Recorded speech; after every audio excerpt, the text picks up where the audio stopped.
Well, hello there, my wine drinking friends. It's me, your Wisconsin wine guy. I am back for another wine review. And as always, these are wines that you can find in your everyday liquor store, grocery store, and some wine shop shelves.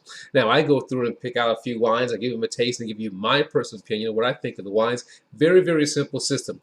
Double thumbs up. Highly recommend that wine. Thumbs up. I recommend you give it a try. 3/4 of the wine. You know what? I would drink this at a party. If it's good enough, I may even keep a couple of bottles on hand and see how it ages. Halfway, not so much for me, but you give it a try and let us all know what you think. Again, this is just my opinion. Thumbs down, oh, buyer beware if it gets a thumbs down.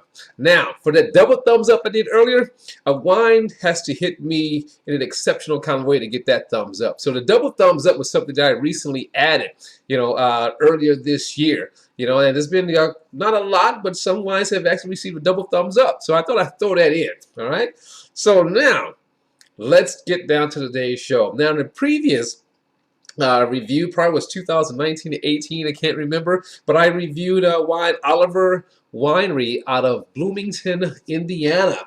And I believe I did the blueberry Moscato then. So what it is, they make wine from Moscato, then blend it with the fruits, different fruits. In this case, today we're going to have blueberry, and then we're going to have cherry. All right. Now this wine over here is going to be something special. So that's Oliver Winery. This is also by Oliver Winery. The last wine is a seasonal wine that they produce. Let's go. Blueberry Moscato. So you can see that. Okay. Blueberry Moscato. Cherry Moscato. Okay. And last but not least, apple pie for Oliver Winery. Now this is a seasonal wine, only produced during the last quarter of the year. So we're talking what? Halloween, Thanksgiving, Christmas, for this wine. Now I remember seeing this wine last year, or it was last year at the time when I did a review on Oliver Wines, and every time I saw the display, it was always empty. This wine sold out. But guess what? This year, I got in early, and we'll give it a try. And also want to give a shout out to, let me get this person's name here, who also told me about this wine. So this is going to go out to you. Cars and Coffee, Westchester. This review is dedicated to you. And let me see if I get the date here on that. Now, that was on the 2020 wine review for Oliver Winery. All right, so 2020, just last year. Well, earlier this year. Holy smokes. Oh, actually, I know now. It was January. So, apple pie wine. Cars and Coffee mentioned that I should try the apple pie wine. They have one, and I finally got my hands on one. I do recall it, from last year. So, let's get the tasting going.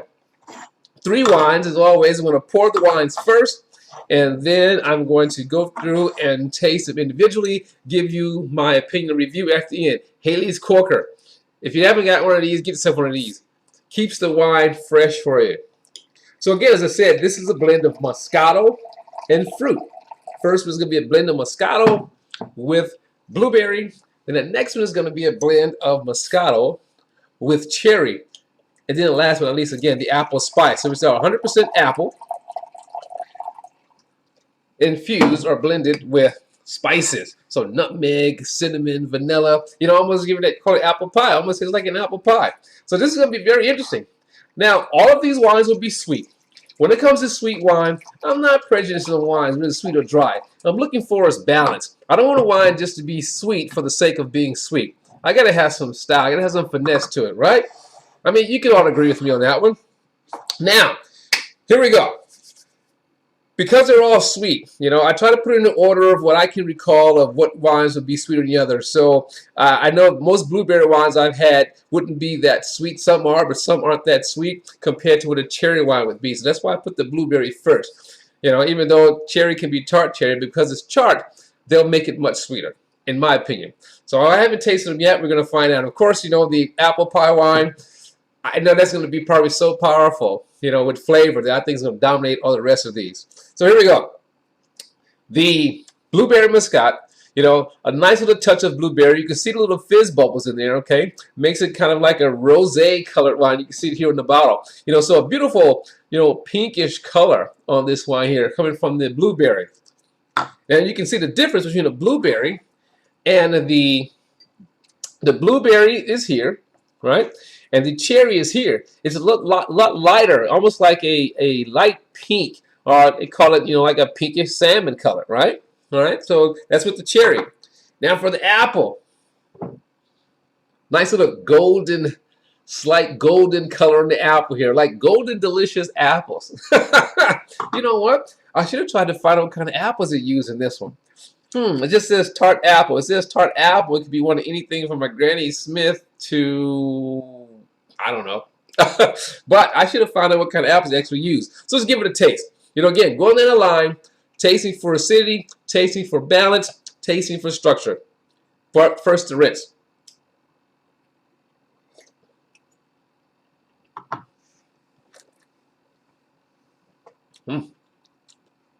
Nice. Really nice. I'm going to rinse all the way through. Make sure my order works out.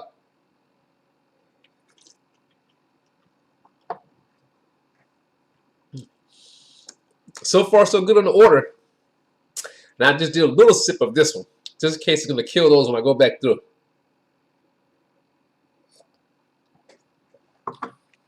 All right. Wow. This is going to be interesting on the conversation, just the nose alone. All right, so now for the blueberry, going to the taste. When I tasted it, I thought the balance was nice.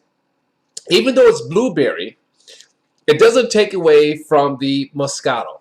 Okay, so you still get that kind of melon peach kind of flavor from the Moscato, a little bit of maybe a kiss of honey, but then the blueberry comes through, and I think it's blended very nice. One doesn't really dominate the other. I think they complement each other very well in the blueberry Moscato.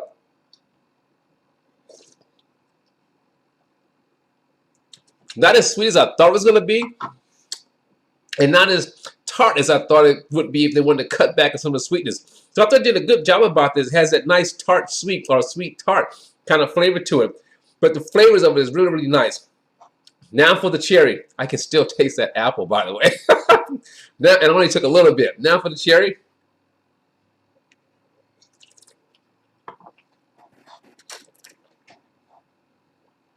Again, same here. It's just enough that you know that this is blueberry, this is cherry. But it doesn't take away from the Moscato contributing, probably most of the juice in these wines. I think the balance is really nice, very pleasant. On the nose, definitely you get the blueberry, but it's not like dominant. It's blueberry and characters of the Mascot. Same here. You definitely get that tart cherry nose here. But I think you get more of the tart cherry. And the Moscato is like more in the background, but Moscato is more in the foreground, and the blue, well, it kind of joggles between back and forth on the blueberry. But you definitely know that this is blueberry, this is cherry. So I'm going to grade these two first so we can do the apple pie wine on its own. One more taste for the blueberry.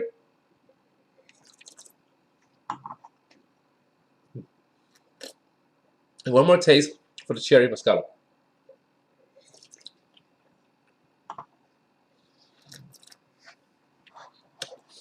Now, I believe them both to be pretty solid wines.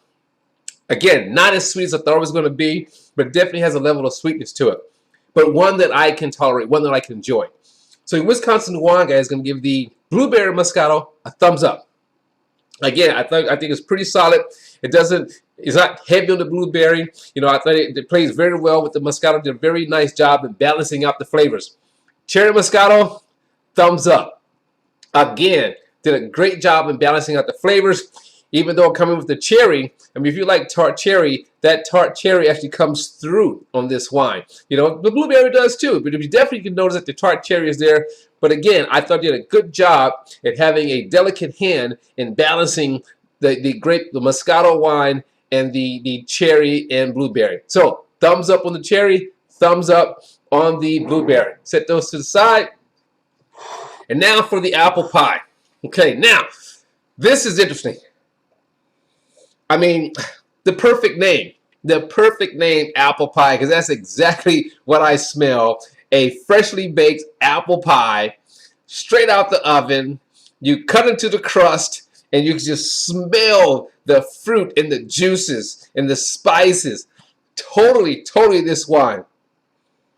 Oh my gosh, they did a good job on that, on the note, on the flavor of the nose. Wow. All right, now for the taste.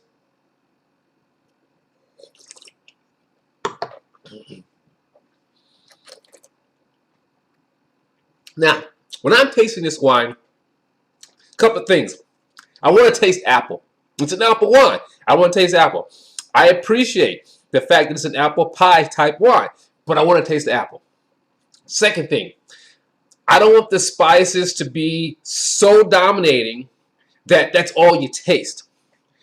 Third thing, balance. Okay, I want everything to be balanced in my palate. So that was my taste. We'll give it one more taste. There's one more thing. That finish is nice. I mean, it's there. It's not going anywhere. So if you drink this one, you may want to drink this apple pie wine by itself. Okay?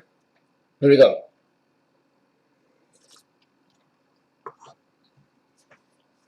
Okay. For a novelty wine, a seasonal wine, something to invoke the time of the year, last quarter of the year, October, November, December. Chill, crisp, cold, snow, fall leaves. This is it. I'm just going to give you all of those. Again, as I said earlier, that freshly baked pie coming right out the oven. That is just so nice. So the spices don't overpower. They're right there. You get that little hint of vanilla. And that finish, though. That finish is long, man. It's there. You know, it evokes memories, you know, which is even better. Apple is right there. You definitely taste the apple.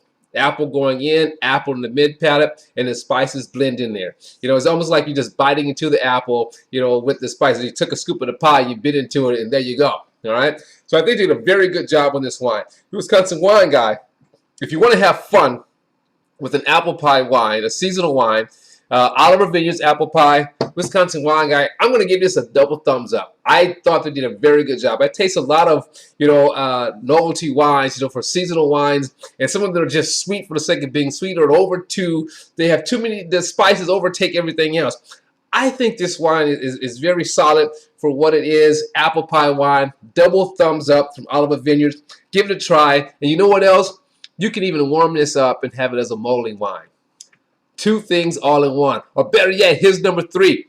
Turn it into a sangria. Check out Wisconsin Wine Guy's fall sangria, which I use a pumpkin, haul out a pumpkin, and throw some fruit in there, apples, lemons, grapes, pears, and then I pour wine in. How about now using this wine to make your fall sangria?